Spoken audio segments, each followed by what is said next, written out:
Un día de estos estaba medio depresivo y quería perder mi tiempo perdiendo la fe en la humanidad y entré en Instagram. Y cuando empecé a ver lo que se ponía, salió un influencer, ellos dicen, ¿verdad? Una persona ahí que tiene un podcast y habla con otra persona, ¿verdad? Y su discurso, ¿verdad? Era un mensaje muy fuerte abogando por la abstinencia sexual. O sea, un tipo bien hecho, ¿verdad? Bien buena condición física, joven, hablando con otro, no eran creyentes, por supuesto, diciendo y hablando que él tenía tantos días de no ver pornografía, de tantos días de mantenerse sexualmente inactivo, y me llamó la atención, y continué viendo, ¿verdad? Y todo el discurso de esta persona se basaba en la autodisciplina que yo me he impuesto. O sea, en un humanismo. Pero todo el tema pasaba entonces por la disciplina que él tenía en sus negocios, en su cuerpo, en esto, ¿verdad? Una tendencia estoica, una tendencia totalmente humanista. Y yo pensaba, qué fácil es llamarse hoy cristiano, ¿verdad? Cualquiera llamado cristiano y ahora vamos a hablar de esto. Pero qué difícil es llamarse discípulo de Jesús. Porque si este mensaje viene de un influencer, todo el mundo ¿cómo lo va a tomar? Qué bárbaro, qué hombre, qué disciplina, qué fortaleza humana, qué autocontrol. Pero si nosotros anunciamos el mismo mensaje desde el fundamento de Cristo, de una voluntad implícita para la humanidad, ¿qué nos van a decir? Religiosos, fanáticos, mojigatos, legalistas, fariseos, mentirosos, un montón de cosas. Pero el mensaje es el mismo. Es decir, se valora de dónde viene, o se toma en cuenta de dónde viene este mensaje. Por eso es muy fácil ser cristiano hoy. Mucha gente se autodenomina cristiana hoy porque va a una iglesia, porque ofrenda a algunas monedas y porque no toma licor, por inventar algo. Bien, ya soy cristiano. Qué fácil ser un cristiano así, es muy fácil. Pero qué discípulo, es una palabra nueva, qué difícil ser discípulo. Qué difícil ser una persona que muere a sí mismo y que se entrega al Señor para que sea Él el que viva. Por eso es muy difícil ser un discípulo. Porque la vida del discípulo está centrada en su maestro. Y es en la obra de Cristo Jesús. No en mi autocapacidad de mantenerme sexualmente puro. O mis disciplinas, o mis estrategias. Sino los fundamentos que van a sostener mi vida. Y esto es lo que vamos a ver en Hechos capítulo 8. Vamos a leer versículos 1 al 3. Y vamos a encontrar la historia de el mago y el discípulo. Bien, el mago y el discípulo. Y vamos a hablar de tipos de cristianos. Bien, Erwin lo decía la semana antepasada, yo lo enfatizo. Cristiano no es algo malo. La palabra cristiana significa un pequeño Cristo o un seguidor de Cristo. El problema es la connotación que le hemos dado en Occidente en el siglo XXI. Porque ser cristiano en Oriente, en el norte de África o en Asia, mis queridos hermanos, no es lo que vimos nosotros. Entonces, vamos a entenderlo de esa perspectiva. Versículo 1, y Saulo consentía en su muerte, la muerte de Esteban. Dice después, en aquel día hubo una gran persecución contra la iglesia que estaba en Jerusalén, y todos fueron esparcidos por las tierras de Judea, de Samaria, salvo los apóstoles. Y hombres piadosos llevaron a enterrar a Esteban, e hicieron gran llanto sobre él. Y Saulo asolaba a la iglesia, entrando casa por casa, arrastraba a hombres y a mujeres y los entregaba en las cárceles. Esta historia es muy importante porque es como un paréntesis. La intención de Lucas es contarnos cómo el evangelio fue llevado por los apóstoles, por Pedro, por Pablo y cómo se extiende al resto del mundo. Pero aquí Lucas, hablando a Teófilo, dice, pero quiero contarte una historia muy importante. Quiero hablarte de un hombre que marcó una diferencia, que no era un apóstol. Felipe, el evangelista, no era un apóstol, era uno de los meseros en Hechos capítulo 6, que ahí le salió el tiro por la culata a los apóstoles, porque los apóstoles dijeron, vamos a encargarnos de la palabra y la oración. Y el Espíritu Santo dijo, ay, pobrecitos ellos, yo voy a levantar a Esteban, voy a levantar a Felipe, y ellos también van a llevar la palabra y la oración. Y otros muchísimos más cristianos. Entonces Felipe no es la única persona que va a llevar el mensaje, porque en el versículo 4 nos va a hablar en cuanto a esto. Ahora, comienza una persecución, la primera persecución que hubo en toda la historia de la iglesia, que después van a venir más. De hecho, comienzan las persecuciones romanas. En el 67 Nerón incendia Roma y desde una torre, según él, en su locura, él orquestaba cómo Roma se iba incendiando. Un incendio que duró 9 años, dicen los historiadores, y que cuando vio lo que estaba pasando dijo, fueron los cristianos.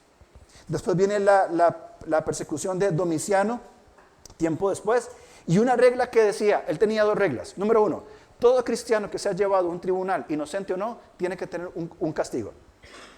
Y además, toda cosa mala que pase en Roma, un incendio, un terremoto, una inundación, una catástrofe, es culpa a los cristianos. Más adelante, la tercera persecución, Trajano tenía prácticas muy singulares, echaba a los cristianos a las calderas de aceite hirviendo, a las bestias y todo tipo de atrocidad.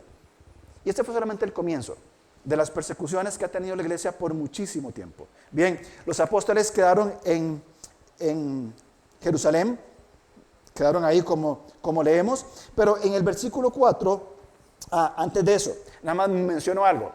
¿Cuál era la comisión que Jesús le dijo a los discípulos, a los 12? Jesús muere, resucita, se aparece a los 12, saca un pancito de masa madre fresco, hacen unos pescaditos, se sientan a comer con un buen vino. ¿Y qué les dice? Muchachos, ustedes van a ser testigos. Me van a ser testigos en Jerusalén primero. Van a tratar con estos duros líderes judíos que me mataron, pero mucho pueblo va a escuchar. Después van a irse a Samaria. Van a ir a toda la región de Judea. Es más, ustedes van a promover, llevar el evangelio hasta el fin del mundo. Discípulos, sí, Señor, por supuesto que sí lo vamos a hacer. Comienza la iglesia a crecer y comienzan a lidiar con los buenos problemas que tiene una iglesia. Buenos problemas de crecimiento. El tema es que los discípulos estaban muy cómodos. Se acomodaron muchísimo en Jerusalén. No tenemos que predicar, si hay persecución, te predicamos, estamos aquí, nuestra cultura, aún no somos totalmente ajenos a todas las cosas, pero tenían que salir y nadie estaba saliendo.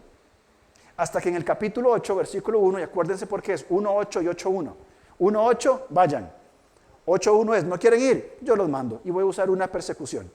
Pero ¿cuál es el fruto de esto? Si usted lee más adelante, en 9.31, me encanta este versículo, porque después de que viene la gran persecución, dice, entonces las iglesias tenían paz, ¿por dónde? Por toda Judea, Galilea y Samaria. Y eran edificadas andando en el temor del Señor y se acrecentaban fortalecidos por el Espíritu Santo. De eso hablaba Jesús. Pero para llegar a estas iglesias fortalecidas, estas iglesias que tenían paz, edificadas, que crecían sanamente, tuvo que haber persecución. Y que los creyentes valoraran lo que implicaba ser un discípulo de Jesús. Qué cómodo es meternos en cuatro paredes y simplemente jugar a la iglesita cada domingo en la mañana. Y para citar una frase célebre mía, yo soy el primero, me pongo primero en la lista. Pero cuando salimos mañana a nuestras realidades y dejamos de ser discípulos para ser simplemente cristianos y adaptarnos a una cultura, qué complejo, ¿cómo va a crecer la iglesia? ¿Cómo va a madurar cuando nuestra fe se limita a un espacio físico y a un espacio de 2 horas cada domingo? ¿Cómo se va a desarrollar nuestra fe? ¿Cómo vivimos nuestra identidad de discípulos de Cristo? Volvemos a Hechos capítulo 8. El versículo clave en este capítulo 8, sin duda alguna, que está en el versículo 4. Dice, pero todos los que fueron esparcidos se iban quejando y maldiciendo por el evangelio en sus vidas. Que es lo que usualmente tendemos a hacer nosotros. ¿Se acuerdan cómo oraron los discípulos cuando hubo la primera persecución? Las amenazas de los líderes eran, cállense, no prediquen. Y la oración de los apóstoles fue, Señor, danos valentía para decir todo lo que tenemos que decir. Y en este caso sucede lo mismo. Van huyendo, o sea, tenemos que entender lo que implica ser esparcido. Los judíos eran desechados del sistema judaico en cuanto a pertenencias, cultura, participación familiar, herencias, seguridad, tierra, todo, perdían todo. Dejaban gran parte de su identidad por seguir la identidad que tienen en Cristo. Entonces, estos van huyendo, están siendo esparcidos y van por todas partes. ¿Qué hacían? Anunciaban el evangelio. ¿Y para dónde vas? Para Samaria. Pero si vos sos judío, ¿y qué importa? ¿Y qué vas a hacer en Samaria? Hablar de Cristo. Que de hecho Cristo ya lo había hecho. ¿Se acuerdan? En Juan capítulo 4, cuando habla con la mujer samaritana y entran a la ciudad, Y los samaritanos le dicen a la mujer, ya no creemos solamente por lo que nos dices, sino por lo que Él nos ha dicho, que el evangelio fue mejor recibido en Samaria.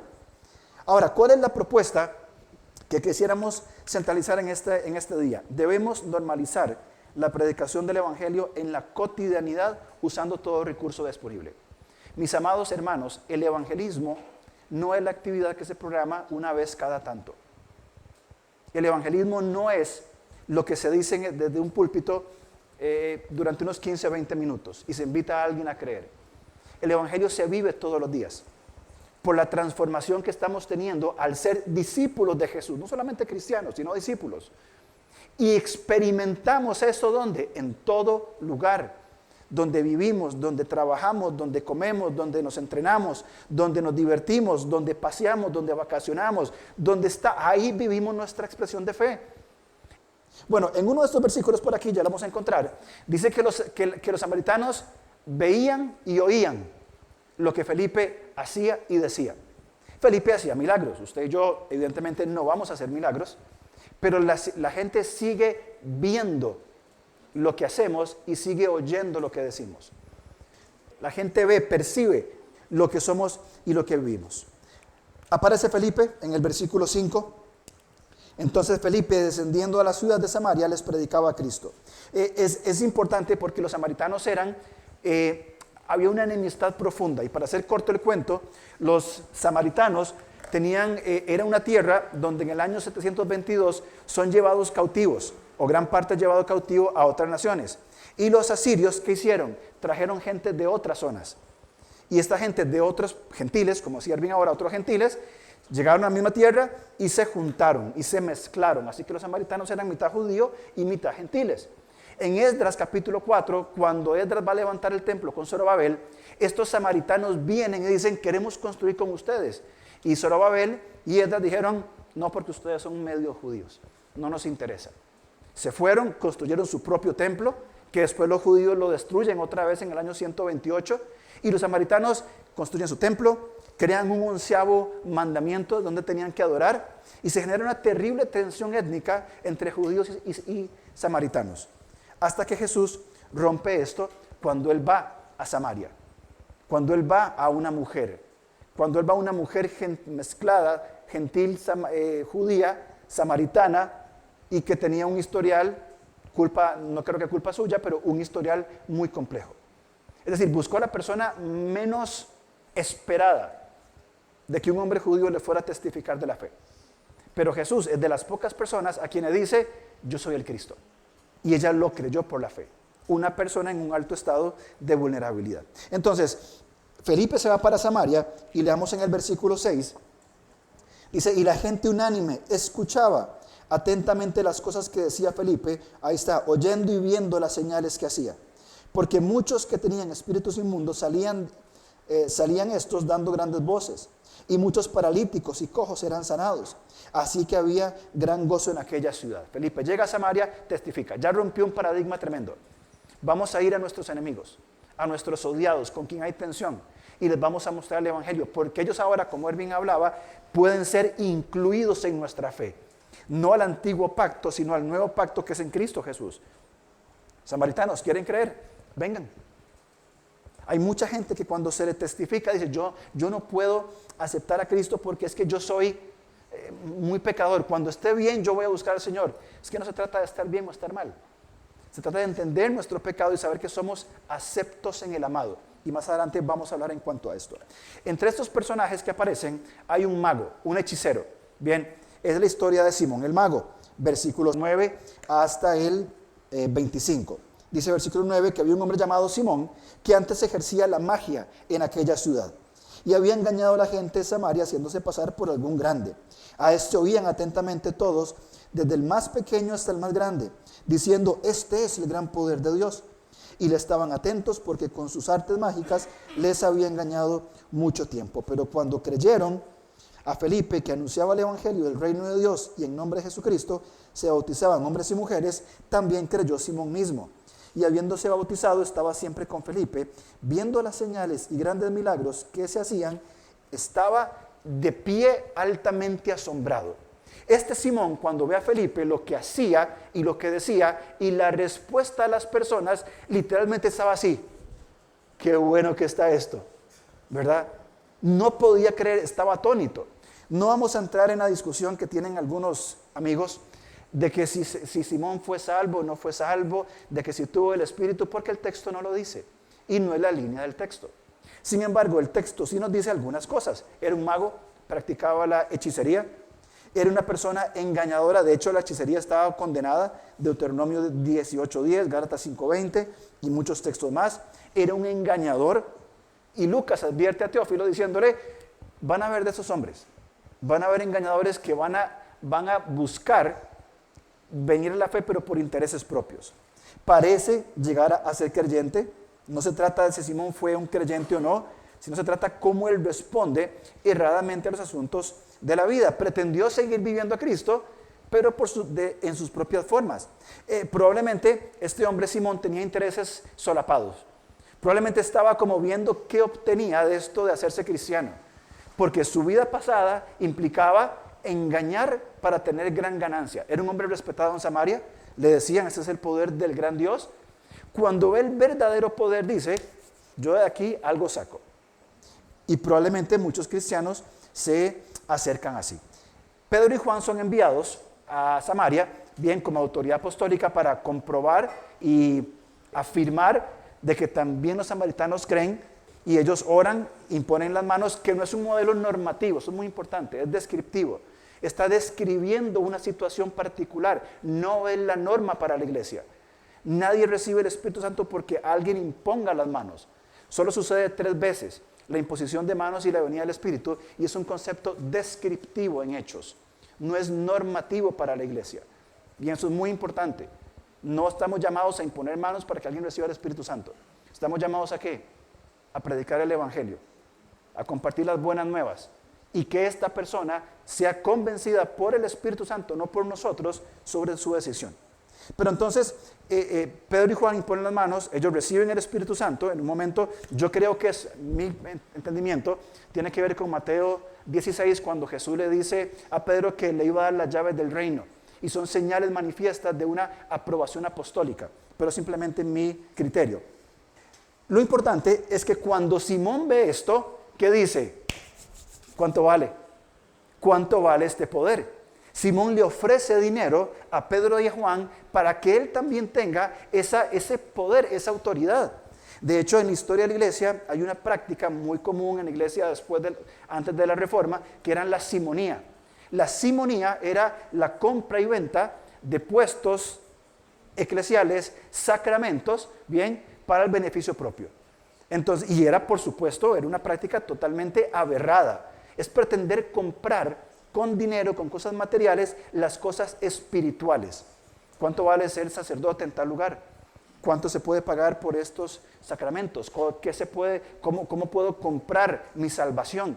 Que antes de la Reforma era un asunto altamente compleja. Bien, y el nombre viene de aquí, una simonía, la actitud de Simón. ¿Cuánto vale el poder, cuánto vale económicamente el hecho de que yo pueda imponer las manos y que la gente reciba el Espíritu Santo? Pedro, que ya tenía trayectoria de problemas con gente con dinero. El último problema que tuvo Simón fue con Ananías y no terminó bien, ¿verdad? Que también es algo descriptivo. Pero aquí cuando Simón ofrece en el versículo 18, dice, cuando vio Simón que por la imposición de las manos de los apóstoles se daba el Espíritu Santo, les ofreció dinero. Dame también a mí este poder, para que cualquiera a quien yo impusiere las manos recibiera el Espíritu Santo. Entonces Pedro, con todo el amor que siempre le caracterizó, le dice, tu dinero perezca contigo, porque has pensado que el don de Dios se obtiene con dinero.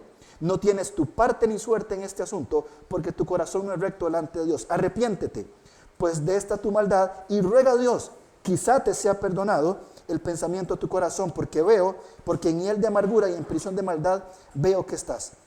Cuando Simón dijo, rogad por mí al Señor, para que nada de esto que habéis dicho venga sobre mí.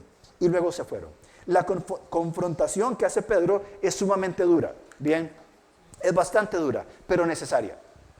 Cuando Pedro fue confrontado, cuando Pedro vio el poder de Dios en Lucas capítulo 5, cuando ve la pesca milagrosa, este Simón el apóstol, Simón Pedro, cayó delante del Señor y dijo, Señor, apártate de mí, porque soy un hombre pecador.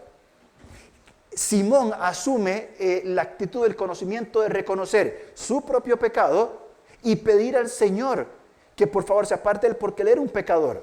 Si ustedes se acuerdan, el versículo 9 continúa diciendo, Pedro, levántate, te voy a hacer pescador de hombres. Este discípulo reconoció su relación con el pecado, con su maestro y cómo responder. Pero el otro Simón, el mago, cuando se le confronta, dice, rueguen al Señor para que nada de esto me pase. Estaba más preocupado por las consecuencias, no de su pecado, no de su habilidad de acercarse a Dios. Él no dice, Señor, perdóname por lo que hice porque está mal. No lo hace. Sigue buscando que otras personas le solucionen sus asuntos. Como si Pedro o Juan tuvieran algún gran poder para perdonar pecados, cuando no lo tenían. Aquí se nota una gran diferencia entre lo que implica ser un discípulo y lo que implica ser un cristiano. El discípulo, como Pedro, va a decir, Señor, soy un pecador, reconozco mi pecado, apártate de mí, Señor. Y el Señor, ¿qué va a decir? Vengan a mí todos los que están trabajados y cargados, que yo les voy a dar descanso. Vengan, acérquense. Pero este Simón estaba cumpliendo ciertos requisitos, había creído, se había bautizado y estaba con Felipe. Entonces ya soy cristiano. Si hago esas tres cosas, si creo, si me bautizo y estoy con Felipe, entonces ya soy cristiano y puedo seguir mi vida como cualquier otra forma, como cualquier otro. Esto es una espiritualidad limitada. Es decir, si yo cumplo ciertas características y estoy dentro del círculo, entonces soy un cristiano. Aunque esté muy lejos de Jesús, aunque mi vida no esté centrada en Él, aunque mi vida sea totalmente distinta, aunque esté al borde de parecer no un cristiano, si entonces leo la Biblia, voy a la iglesia y no tomo licor, soy un cristiano. Al estar en este círculo digo, soy un cristiano. Anás pensaba lo mismo, Caifás, Nicodemo, los fariseos, los escribas. Pablo mismo habla de esto en Filipenses. Dice Pablo, yo antes era hebreo de hebreos, circuncidado al 8º día, en cuanto a la ley fariseo. Yo era todo esto. Pablo en su vieja vida guardaba esas características. Pero no estaba Cristo, no estaba Dios, no había sido hecho cercano por la sangre de Cristo a una relación personal con Él. Pero se autodenominaba, soy un buen judío. El tema con Simón, y hay mucho que pudiéramos hablar sobre Simón y sobre esa actitud, pero yo quiero, para terminar esta primera parte, enfatizar una sola cosa. Simón está presentando un modelo, que podemos vivirlo también nosotros, de un cristiano que cree que porque tiene ciertas prácticas, está todo bien. Un cristiano que cree, y por favor no lo tome personal, y si lo toma personal, arréglelo con el Señor, o yo le invito a un café y conversamos, pero que va a la iglesia, que ofrenda cuando pasa en la canasta, que cada tanto ayuda en algo, y ya cumplí. Entonces soy un cristiano. Es un cristiano. No sé. No dudo de su salvación, no estoy cuestionando la salvación de nadie. Estoy cuestionándome a mí mismo que si yo me creo que por ser pastor, por haber estudiado y seguir estudiando en un seminario, y porque estoy cumpliendo una función, ya soy un buen cristiano, yo me cuestiono eso a mí mismo.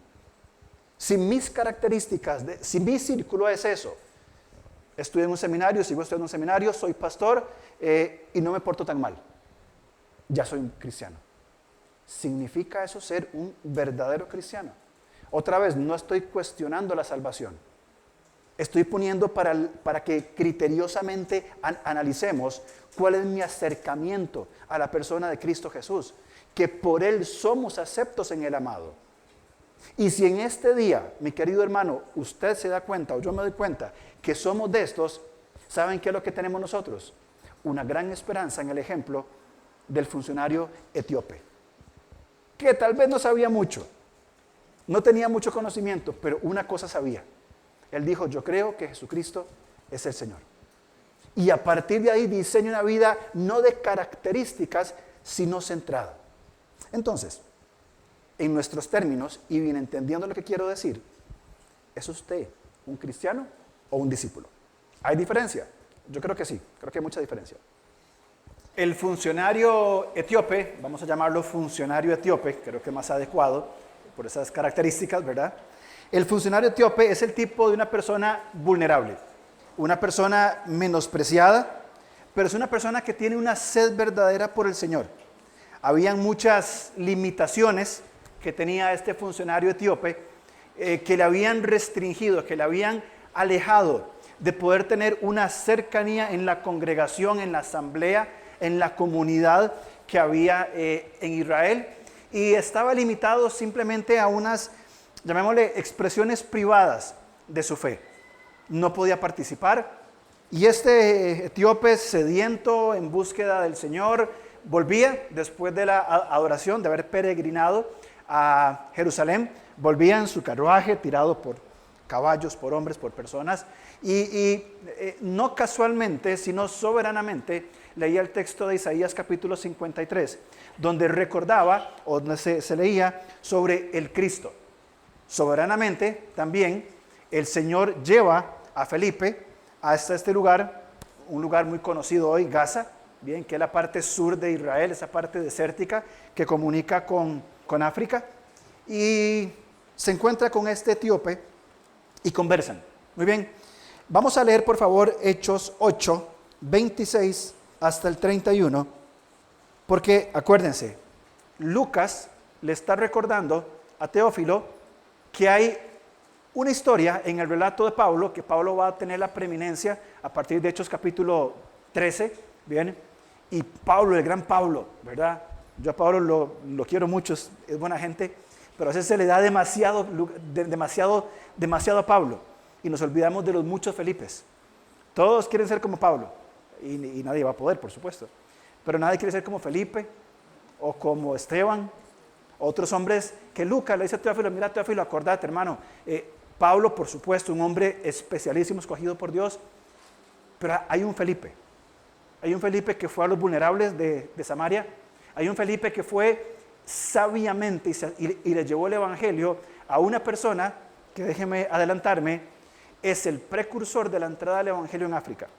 Al menos eso lo cree la iglesia en Etiopía. Versículo 26. Un ángel del Señor habló a Felipe diciendo: levántate y ve hacia el sur, por el camino que desciende de Jerusalén a Gaza, el cual es desierto. Entonces él se levantó y fue. Y sucedió que un etíope, eunuco, funcionario de Candace, reina de los etíopes, el cual estaba sobre todos sus tesoros y había venido a Jerusalén para adorar, volvía sentado en su carro y leyendo al profeta Isaías. El Espíritu dijo a Felipe: acércate y júntate a ese carro. Acudiendo Felipe, le oyó que leía el profeta Isaías y le dijo: pero ¿entiendes lo que lees? Él le dijo: ¿y cómo podré si alguno no me enseñare? Y rogó a Felipe que subiese y se sentara con él. Este hombre era un funcionario, primero que era gentil, no era judío, primera barrera, muy bien. Era funcionario de Candace. Candace no es un nombre propio. Candace es el nombre que se le daba, o el título que se le daba a la reina en el imperio, en el reino de Nubia, que es la actual parte sur de Egipto y lo que actualmente es Sudán. Era el reino de Nubia, a su reina, como en Egipto llamaban faraón, en Nubia era Candace. Pero ese hombre tenía un puesto sumamente importante. Era el tesorero del reino de Nubia. Es un hombre altamente poderoso, un hombre altamente adinerado, un hombre muy importante.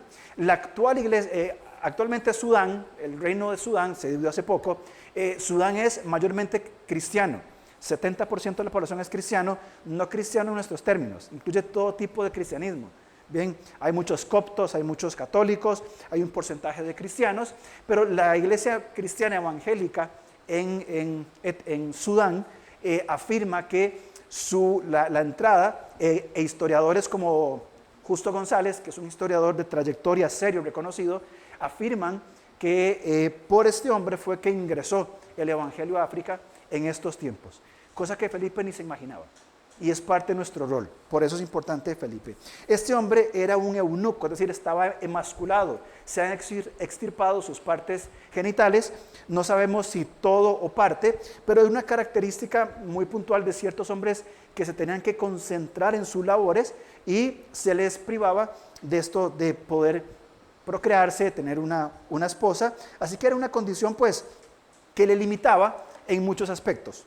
Acordémonos que este etíope, y vamos a ir pensando en este etíope como un hombre, como un discípulo de Jesús, contrastado con Simón. Y por favor entiéndame, no está mal usar la palabra cristiano, está muy bien. El problema es el nombre, la connotación que le hemos dado en Occidente. Y eso quiero ser muy enfático. El nombre cristiano en Occidente se ha convertido en un asunto de consumismo. Mega iglesias, mega estructuras, mega espectáculos, cero palabras, cero discipulado, cero nada. Entonces, entendamos por favor la connotación que quiero hacer. Entonces, este etíope, este funcionario etíope, es un tipo de un discípulo. Este hombre no podía participar de la adoración en Jerusalén, ni siquiera en el patio de los gentiles. Vamos por favor conmigo a Deuteronomio capítulo 23. Y la condición que sufría este hombre, bien, no judío, gentil, un etíope, estaba limitado, su adoración, su acercamiento era un lejano debido a algunos estatutos, como en el capítulo 23, versículo 1. No entrará en la congregación de Jehová el que tenga mayugado los testículos o amputado su miembro viril. No entrará. Una persona masculada no puede participar de la adoración colectiva en el pueblo de Israel. Era gentil, estaba emasculado, no puede participar. ¿Qué pensaba de sí mismo este etíope? Tengo una profunda sed de Dios, pero no puedo participar. Me siento y sigo siendo lejano del Dios al que de alguna manera conocí, pero al cual no puedo acercarme. Algunas veces ese es nuestro discurso interno. A veces el Señor nos invita a acercarnos a la palabra, bien, y tal vez usted diga, bueno, yo quiero estar más en la palabra, quiero orar, me gustaría ser parte de un grupo pequeño entre semana, pero es que estoy luchando con este pecado. Es que Dios sabe lo que yo hice el año pasado y yo no sé si va a querer que yo sea parte. Y nos autoimponemos, nos imponemos a nosotros mismos esas formas de pensar. No, Dios es un Dios que debe estar con el pastor y con los ancianos y con los líderes, porque ellos sí. Y nos ponemos cargas que nadie nos puso. Cargas que nos distanciamos nosotros mismos. Cuando la figura que tiene que surgir naturalmente es la figura del Padre. En Lucas capítulo 15, cuando cada mañana salía, se ponía en la entrada de su casa, mirando a ver si hoy es el día en que mi hijo va a volver. Y cada mañana salía esperando que el hijo volviera, hasta que un día sale, y es el texto de Lucas, que corrió, lo abrazó, lo besó, lo ingresó a su casa, lo limpió y celebró. Cuando nosotros somos conscientes de nuestro pecado, evidentemente es algo que tenemos que tratar. Y no podemos minimizar el pecado ni justificarlo. Pero por supuesto que tenemos que tratarlo con la persona correcta. No es imponerme yo la carga, sino saber que Él va a llevar mi carga y Él es el que me va a limpiar a mí esos asuntos. Vamos a Isaías 56, el texto que se usó en esta mañana para el llamado a la adoración. Porque en esta profecía, pocos capítulos después del texto que el etíope había leído, de este maravilloso texto de Isaías 53, en la misma línea de esta profecía donde los lejanos pueden ser hechos cercanos. Dice versículo 3, quiero leer antes el 1. Así dijo Jehová, guardad derecho, haced justicia, porque cercana está mi salvación para venir, y mi justicia para manifestarse. Bienaventurado el hombre que hace esto, y el hijo del hombre que lo abraza. El 3, y el extranjero que sigue a Jehová, no hable diciendo, me apartará totalmente Jehová de su pueblo, ni diga el eunuco, he aquí, soy un árbol seco. Porque así dijo Jehová, a los eunucos que guarden mis días de reposo, y escojan lo que yo quiero, y abracen mi pacto, yo les daré lugar en mi casa, y dentro de mis muros, nombre mejor que el de los hijos e hijas, nombre perpetuo les daré, que nunca perecerá. Si el eunuco siguió leyendo, si el funcionario etíope siguió leyendo, después de que Felipe se bajó y fue llevado por el Espíritu de vuelta a otra zona donde siguió predicando el Evangelio, y si este etíope siguió leyendo, algunos pocos páginas después, o si tenía los rollos, por supuesto, si los tenía, hagámonos la mente que los tenía, llegó al capítulo 56. ¿Se imaginan lo que tuvo que haber sido para este etíope? Llegar y abrir y decir, el eunuco va a ser aceptado por la obra del Mesías. Y que él diga, este Felipe me acaba de mostrar quién es el Mesías. Y unos pocos minutos después estoy leyendo y entendiendo que indiferentemente de mi condición externa, de los limitantes, Cristo me ha hecho cercano. Cristo me ha hecho cercano a lo que nunca pude haber sido cercano por mis méritos, por mi cuenta, por mi capacidad, por mi influencia. En el 3 habla a los eunucos, habla que abracen ese pacto. Fíjense en el versículo 7. Dice, y yo los llevaré a mi santo monte y los recrearé en mi casa de oración. Sus holocaustos y sus sacrificios serán aceptos sobre mi altar, porque mi casa será llamada casa de oración. ¿Para quién? ¿Se imaginan que el etíope haya leído esto? Entonces, más allá de mi condición, más allá de mi etnia, puedo tener comunión con Dios por medio de la obra de este hombre Jesús, que Felipe me acaba de testificar. El texto dice aquí en Isaías de que a estos eunucos, a estas personas emasculadas, a estas personas que vinieren a él y abrazaren por la fe, ¿qué les daría? Una gran descendencia. Lo vamos otra vez. Fíjense en el versículo, en el 5. Yo les daré lugar en mi casa y dentro de mis muros, y nombre mejor que el de hijos e hijos, nombre perpetuo les daré, que nunca perecerá. Si lo que la tradición de la iglesia en Sudán, del antiguo reino de Nubia, es cierto, ¿cuántos hijos espirituales por haber conocido a Cristo tuvo este etíope? Generaciones de generaciones de generaciones. ¿Por qué? Porque fue hecho por la obra de Cristo cercano a Dios, más allá de su condición presente. Entendió lo que significa ser un discípulo de Jesús. Leamos por favor Hechos, otra vez en Hechos, a partir del versículo 32 hasta el final. El pasaje de la escritura que leía era este: y como cordero mudo delante del que lo trasquila, así no abrió su boca, en su humillación no se le hizo justicia, mas su generación, ¿quién la contará? Porque fue quitada de la tierra su vida. Respondiendo el eunuco dijo a Felipe, te ruego me digas, ¿de quién dice esto el profeta? ¿De sí mismo o de algún otro? Entonces Felipe, ¿se acuerdan cuál fue la premisa del principio? Tenemos que normalizar la predicación del evangelio en nuestra vida cotidiana. Respondiendo Felipe, abriendo su boca, comenzando desde esta escritura, le anunció el evangelio de Jesús. Desde Isaías fue desglosando toda la línea hasta llegar a decir, este es el cumplimiento de la promesa. Este es el Mesías. Aquí está la salvación. Siguen avanzando y en una zona desértica se encuentran un oasis, un poco de agua. Versículo 36. Yendo por el camino llegaron a cierta agua y dijo el eunuco, aquí hay agua. ¿Qué impide que sea yo bautizado? Y esto es maravilloso porque ya Felipe entonces no está simplemente bautizando a un nuevo creyente. No está abriendo el camino a una nación, ni siquiera el camino a un continente.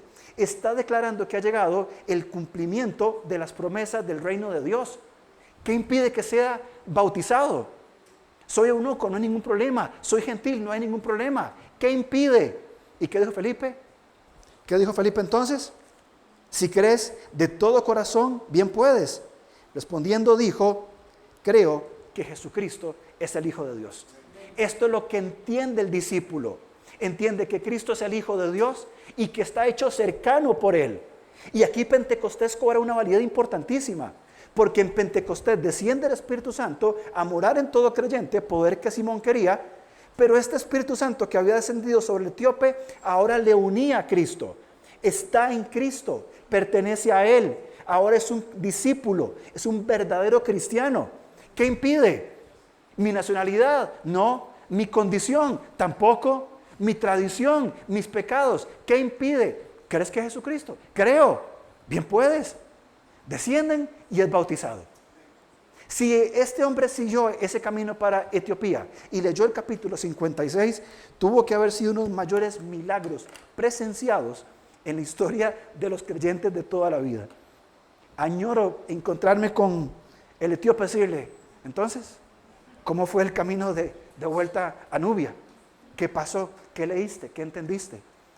¿Cómo fue el mensaje que llegaste a compartir como una persona trascendental? Simón era importante en Samaria, era reconocido por todos, pero no era un discípulo, quería su ganancia propia.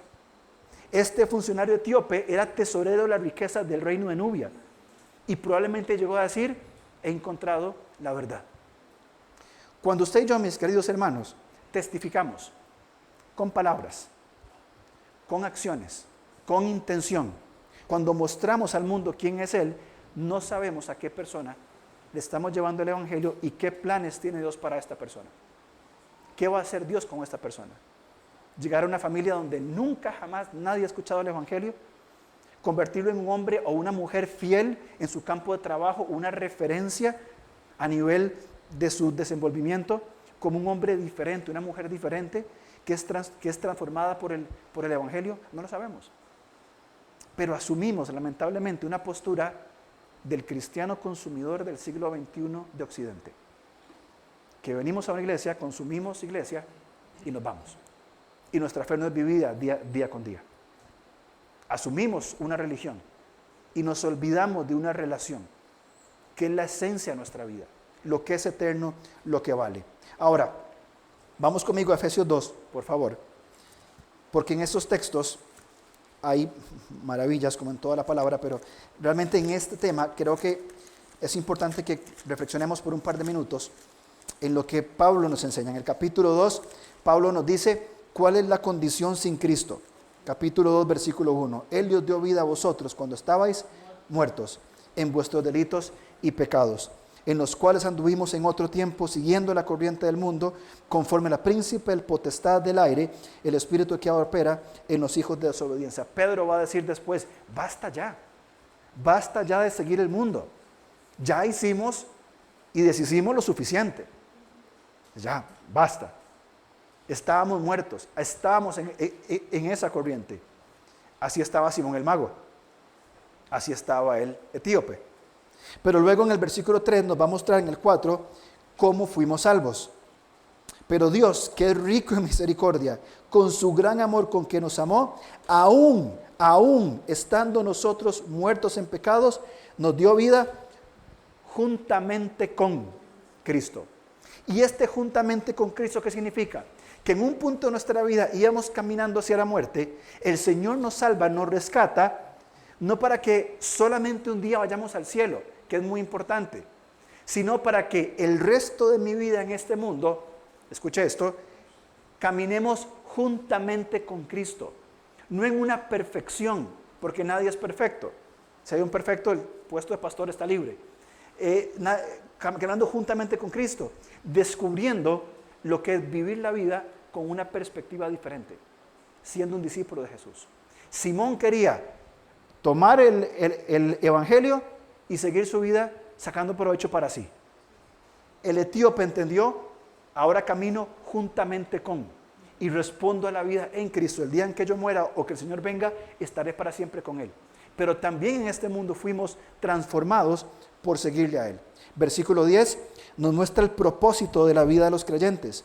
Efesios 2:10, porque somos hechura suya, imagen y semejanza, creados en Cristo Jesús para propósito, función, acción, respuesta, dinámica, para buenas obras. Y estas buenas obras, mis queridos hermanos, yo sé que ustedes saben, no es ayudarle a la viejita a cruzar la calle.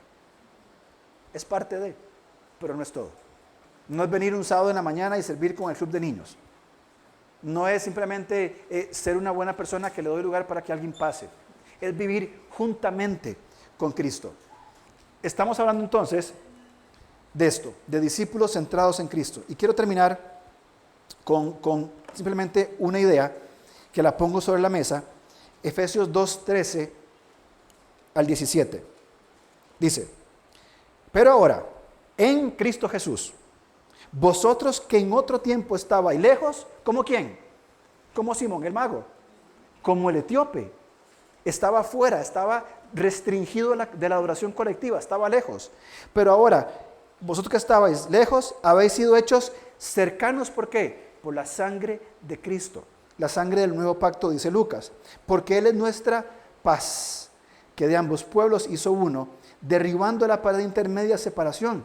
Puede entrar en el templo judío, había un muro y una puerta, y en esta puerta estaba una condenación a cualquiera que no era judío, pasara por ahí, era digno de muerte. Y Jesús derrotó, botó, tiró esta pared intermedia de separación, invitando a ¿quién? A todo aquel que en Él cree. porque la sangre del nuevo pacto es para todo aquel que en él cree. No es solamente para el judío o para el que tiene ciertas condiciones, es para el que reconoce a Cristo como su discípulo. 15. Aboliendo en su carne las enemistades, la ley de los mandamientos expresados en ordenanzas, para crear en sí mismo de los dos un solo y nuevo hombre. La Nueva Versión Internacional dice, creando para sí una nueva humanidad. Es la iglesia, es el conjunto de los discípulos, no la reunión de los cristianos, la comunidad de los discípulos. Y si usted es miembro de la iglesia del lugar, yo creo que ya tendríamos que ir haciendo esta diferencia. No se trata de la reunión de los cristianos, se trata de la comunidad de los discípulos. ¿Qué abismo hay? ¿Qué abismo hay entre la reunión de los cristianos y la comunidad de los discípulos? Gigantesca. ¿Cuál es la característica de la comunidad de los discípulos? Una espiritualidad centrada en Jesús. Simón nunca dijo, creo en Cristo Jesús. Simón dijo, ¿qué obtengo? ¿Qué beneficio? Y algunas veces nosotros, hermanos, venimos a la iglesia para ver qué beneficio tengo. Uy, estoy pasándola mal. Tal vez si voy a la iglesia, Dios me bendice. Vamos a ir a la iglesia para que Dios me bendiga. O para que Él siga transformando mi vida. Yo no sé qué pasa. Yo oro, voy a la iglesia y ofrendo y me enfermo. O Dios permite que sufra. Qué bárbaro que es Dios. Y hay algunos que inclusive se atreven a enojarse con Dios por las cosas que les pasan. Cosas minúsculas. No fue la persecución de Hechos 8. Estoy enojado con Dios porque me echaron del trabajo. Muy bien. Entonces vengo a la iglesia para ver qué pasa. Vengo a consumir, a comprar con actos y decirle a Dios qué tiene que hacer conmigo. Esa es la mentalidad del cristianismo del siglo XXI en Occidente. Por otro lado, la espiritualidad centrada en Cristo, ¿saben quiénes eran personas que habían centrado a Cristo? María Magdalena. ¿Se acuerdan? Una mujer probablemente había sido prostituta. Algunos creen que había estado poseída, o creo que el texto dice, no me acuerdo muy bien, el texto lo dice, me parece, había estado poseída por demonios. Cuando encontró la verdad, centró a Cristo Jesús. Pedro, un arrancado pescador en Galilea. Zaqueo, un ladrón, jefe de ladrones, cobrador de impuestos. Mateo, un cobrador de impuestos. La samaritana, que había sido maltratada, humillada. Pablo, un asesino de cristianos. Pero ¿cuál es la diferencia con ellos? Ellos no se fijaron en las cosas que un cristiano tiene que hacer para ser cristiano. Voy a la iglesia, ofrendo, oro, participo en la cena del Señor y sirvo, entonces soy un cristiano que aunque esté aquí frío e indiferente, no pasa nada. La espiritualidad centrada en Cristo habla de esta persona que se llama Alonso, que no entienden bien muchas cosas de la Biblia, que tiene pecados con los cuales lucha, pero que entiende que Cristo es el centro de su vida y está permaneciendo en el camino para estar más cerca de Él. Esta espiritualidad no importa, pero sí importa en estas condiciones. Póngale cualquier ejemplo. Una persona que viene saliendo de otras creencias, que viene saliendo de una vida promiscua, del alcoholismo, de las drogas, del pecado, de la murmuración. Una persona totalmente indiferente, pero que entiende su condición como el etíope y pone a Jesús como el centro de su vida. Hay otros que parecieran estar más cerca de Jesús, pero más bien se están distanciando de Él. Son fríos, indiferentes, consumen iglesia y simplemente se alejan de Él. Pero esta persona, esta María Magdalena, este etíope, esta samaritana, aprendió a poner a Jesús en el centro de su vida. Y todo lo que hace, absolutamente todo lo que hace, es entendiendo que Cristo Jesús es el Señor. Creo en esto. Y mi vida se define por Él. No se define por mis gustos, por mis preferencias, por mis creencias, por mi trabajo, por mi familia, sino porque Cristo es el centro. Si Cristo no es el centro, vamos a ser simplemente consumidores más de alguna religión, de algunas de las tantas que hay en el mercado. Decisión propia. Si alguien está muy cómodo, pero ¿qué pasa cuando nos incomodamos un poco nosotros? ¿Qué pasa cuando realmente nos cuestionamos a nosotros mismos, no a mi hermano, no a mi esposa ni a mis hijas? Cuando yo me centro como Alonso y me cuestiono, ¿es Jesús mi Señor? ¿Es el centro de mi vida? Cuando salgo a correr cada mañana, cuando voy manejando, cuando lucho con las tentaciones que enfrento, cuando mi esposa pelea conmigo, ¿es Jesús el centro llegó tarde el chiste. Es el centro de mi vida completa, que todo lo que pienso, siento y hago tiene que ver con Él, con lo cercano que Él me hizo, o es un componente más de mi vida. Tengo a mi esposa, mis hijas, mi trabajo, mi ministerio, mi corrida y a Jesús. O es el que regula toda mi vida. Eso es lo que yo me cuestiono, me critico hoy y me anima a ser un cristiano que realmente entonces normaliza la predicación del Evangelio y un cristiano entonces que entiende la verdad de la espiritualidad. Ya me pasa el tiempo, me robo un segundo más. De todos mis asuntos pendientes que todavía tengo en mi bulto, que son muchos, hay uno con lo cual yo siempre luché. Siempre luché con el ser aceptado, por muchas razones. Y cuando estaba en el colegio me di cuenta que encontraba aceptación no por las buenas notas, no por la buena conducta, no por la apariencia que tenía, menos por la plata. Yo entendí que era aceptado por el deporte que hacía. Entonces mi identidad se basaba en un deporte. Y todos mis 6 años de secundaria, el que le entienda, pasaron mi identidad en un deporte. Y nunca me sentí aceptado en ningún lugar. Y aunque estaba todo bien, nunca me sentí aceptado en ningún lugar. Hasta que en una comunidad de fe encontré a Jesús. Y encontré Efesios 1:6, que dice que nosotros fuimos aceptos en el amado. Hechos cercanos, aceptos en el amado. Cuando yo entiendo este concepto, hace muchos años atrás, comienza un camino no fácil, pero altamente satisfactorio. Soy acepto en el amado. Él me aceptó, tal cual soy. Indiferentemente de lo que hice, de lo que soy o lo que voy a hacer, soy acepto en el amado. Y eso me coloca en una posición de cercanía, así como este etíope. Mi vida se rige entonces no por la identidad que yo modelé, sino por la identidad de decir soy aceptado en el amado, soy acepto en el amado. Cristo es el centro, tiene que ser el centro de toda nuestra vida.